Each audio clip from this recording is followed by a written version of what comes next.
বাচ্চাদের যেন না ঠান্ডা লাগে, ঠান্ডা থেকে বাঁচার জন্য আমি যা করি মানে বুকে কফ জমলে অথবা অতিরিক্ত কাশি হলে ঘরোয়া পদ্ধতিতে এটা করবেন অবশ্যই।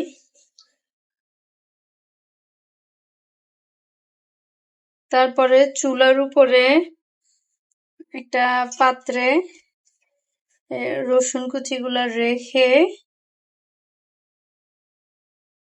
তারপরে সরিষার তেল দিয়ে তেলের সাথে হালকা একটু কালো জিরা দিয়ে একটু করে নিবেন, ভেজে নিবেন হালকা।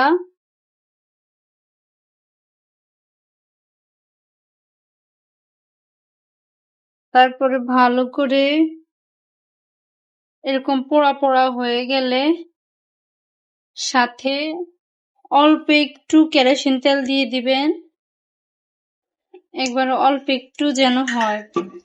সরিষার তেল 2 ভাগ আর কেরোসিন তেল 1 ভাগ যেন হয়।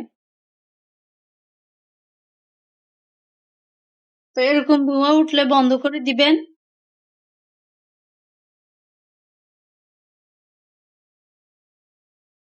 তারপরে হালকা একটু মানে কুসুম গরম থাকতে এভাবে ধরে, আমার এখন অনেক গরম দেখতে হবে কিন্তু যেন ঠান্ডা না। তুমি ধরেছ কেন? এই যে আমার মেয়ে, দরকার ছিল ধরার, আমি ভিডিও করতেছি দেখানোর জন্য।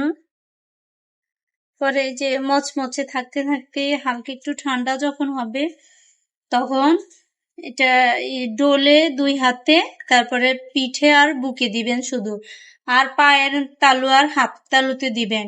দেখবেন এই টোটকাটা কাজে লাগান, দেখবেন অনেক উপকার হয়। ওষুধ লাগবে না। যদি বেশি হয়, সন্দেহ হয়, তাহলে ওষুধ নেবেন অবশ্যই, আর না হলে দরকার নেই। এটা যখন কাশি দেখা দেয়, ঠান্ডা লাগে, তখন এটা দিবেন। ধন্যবাদ, সবাই ভালো থাকবেন, আল্লাহ হাফেজ।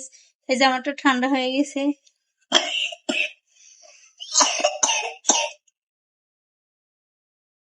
যে পায়ের তালুতে এভাবে দিবেন ঘষে ঘষে। দেখি মা, হাত দেখো, এভাবে জোরে ঘষে দিবেন আর বুকে পিঠে দিবেন।